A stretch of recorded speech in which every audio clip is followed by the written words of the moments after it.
नमस्कार बच्चों, आप सभी का स्वागत है आपके अपने यूट्यूब चैनल होम साइंस में, जहां पे आज आप सभी देखने वाले हैं मैं थर्ड सेमेस्टर होम साइंस की क्लास पेपर 3 है और 7 क्लासें हैं। जी हां, इससे पहले 6 क्लास हो चुकी है, आज का क्लास नंबर 7 है। तो आप सबको पता है पेपर 3 है gender extension and development. Okay, तो वेरी इंपॉर्टेंट प्रश्नों के साथ आज हम डिस्कस करेंगे। इससे पहले 2 दिन क्लास नहीं ले पाए, इसके लिए हम सॉरी चाहते हैं। फिलहाल मेरे पास टाइम नहीं रहता, इसीलिए ऐसी समस्या आई। जैसा कि आप सब स्क्रीन पर देख पा रहे हैं कि इस समय रात्रि के 11:09 हो रहे हैं, तब आप सभी के लिए वीडियो बना रहे हैं। तो आप सब इतने परिश्रम करना पड़ता है आप सभी के लिए, तो आप सभी का फ़र्ज़ है कि एक सब्सक्राइब अवश्य किया करें, चैनल को सब्सक्राइब कर लें पहली बार जुड़े हैं, और जो पहले से जुड़े हुए हैं वो लाइक शेयर ज़रूर कर दें। ओके, दोस्तों में ज़रूर शेयर किया करें, ग्रुप में भी शेयर कर दीजिए। ओके, तो आइए जानते हैं पहला प्रश्न। आपके स्क्रीन पर ज़्यादा टाइम वेस्ट नहीं करेंगे क्योंकि रात्रि बहुत हो चुकी है। इस समय हम वीडियो बना रहे हैं, फिलहाल आप सब दिन में देखेंगे। प्रश्न पहला है महिला सशक्तिकरण का अर्थ। इसके लास्ट में मैंने लॉन्ग भी प्रश्न रखा है, कुछ शॉर्ट प्रश्न रखे हैं जो बहुत इंपॉर्टेंट हैं, ठीक, क्योंकि आप सब स्किप कर देते हो, इसीलिए पूरा वीडियो नहीं वॉच करते, इसलिए इसे मैंने आगे रखा है। ठीक, ये सारे इंपॉर्टेंट हैं। तो पहला प्रश्न कह रहा है महिला सशक्तिकरण का अर्थ बताइए। तो महिला सशक्तिकरण का अर्थ बच्चों क्या होता है कि जो महिलाएँ हैं उनको उनकी क्षमता, स्वतंत्रता एवं मुक्ति का बोध कराते हुए इनको क्या करना है, सशक्त बना देना कि वे व्यक्तिगत एवं सामाजिक दोनों स्तरों पर निर्णय लेने की प्रक्रिया में भागीदार बन सकें। दोनों स्तर पर वो अपना स्वयं ही निर्णय ले सकें। महिलाओं को सशक्त बनाने के लिए ही ये महिला सशक्तिकरण कार्यक्रम रखा गया था। और महिला सशक्तिकरण अभी हम आगे ये सेकंड में देखेंगे। ठीक, आप जान चुके होंगे अर्थ महिला सशक्तिकरण का। ठीक, सेकंड है महिला सशक्तिकरण से संबंधित कुछ प्रमुख सरकारी योजनाएं नाम बताइए। ठीक, इन योजनाओं के बारे में मैंने आई होप पढ़ाया है, अगर नहीं पढ़ाया है तो पढ़ा देंगे। जो ये सारी योजना इंपॉर्टेंट है। बेटी बचाओ बेटी पढ़ाओ योजना कब लागू हुई थी, इसका क्या लक्ष्य था, ठीक, ये सब भी पढ़ना है। उज्ज्वला योजना के बारे में कुछ वर्ड लिखिए आप सब कमेंट में, देखते हैं क्या पता है। प्रधानमंत्री मातृ वंदन योजना, 4 है स्वाधार गृह योजना, और 5 है वन स्टॉप सेंटर, 6 है प्रधानमंत्री महिला शक्ति केंद्र योजना। अभी आपके प्रधानमंत्री जी ने 2023 में जो क्या कहते हैं 15 अगस्त को इन्होंने कहा था कि अब लखपति दीदी योजना लागू करेंगे, है ना। लखपति दीदी योजना पता है, ये लखपति दीदी योजना भी लागू कर रहे हैं, ये भी महिला सशक्तिकरण के अंतर्गत ही आएगा। ठीक, सेकंड आता है आप आज का राष्ट्रीय महिला आयोग से क्या समझती हैं। जो राष्ट्रीय महिला आयोग है इसका मतलब क्या है, इसके बारे में आप खुद अपनी राय देना होगा, क्या है इसका अर्थ, है ना। तो राष्ट्रीय महिला आयोग, जिसे हम नेशनल कमीशन फॉर वुमेन, जिसे अगर शॉर्ट में NCW के नाम से जाना जाता है, भारतीय संसद द्वारा सन 1990 में यह अधिनियम क्या हुआ था, पारित हुआ था। तहत 31 जनवरी सन 1992 में गठित एक संवैधानिक निकाय है। ठीक, यह एक ऐसी इकाई है जो शिकायतों या स्वतः संज्ञान के आधार पर महिलाओं के संवैधानिक हितों और उनके लिए कानूनी सुरक्षा उपायों को लागू कराती है। ठीक, महिला आयोग। उसके बाद सेकंड आता है राष्ट्रीय महिला आयोग का गठन कब हुआ था। राष्ट्रीय महिला आयोग का गठन बच्चों कब हुआ था, आइए जानते हैं।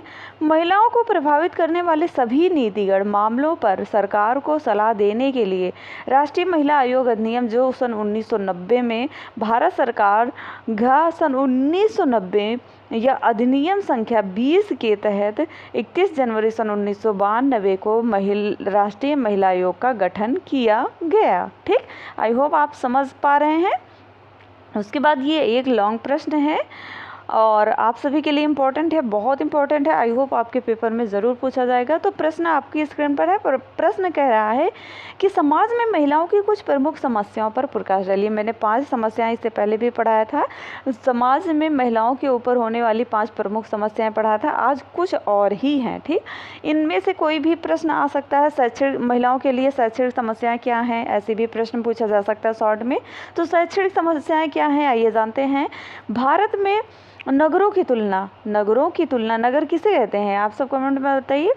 नगरों की तुलना में गांव में स्त्री साक्षरता बहुत कम है। जो स्त्री की साक्षरता दर है वो बहुत कम है गांव में।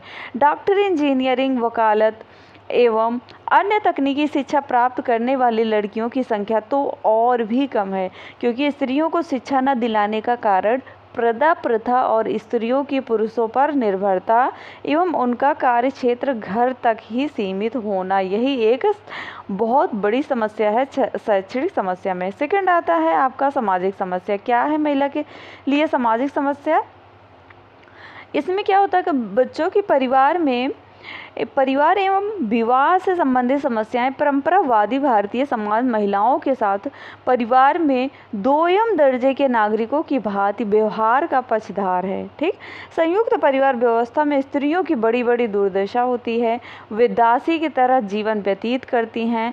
उसे सास ननद के उलाहन, गालियों एवं प्रताड़ना का शिकार भी बनना पड़ता है। परिवार की भांति ही भारतीय स्त्रियों की वैवाहिक समस्याएं भी गंभीर हैं। विवाह से संबंधी उनकी प्रमुख समस्याएं निम्नलिखित है, जैसे बाल विवाह होना, विधवा पुनर्विवाह होना।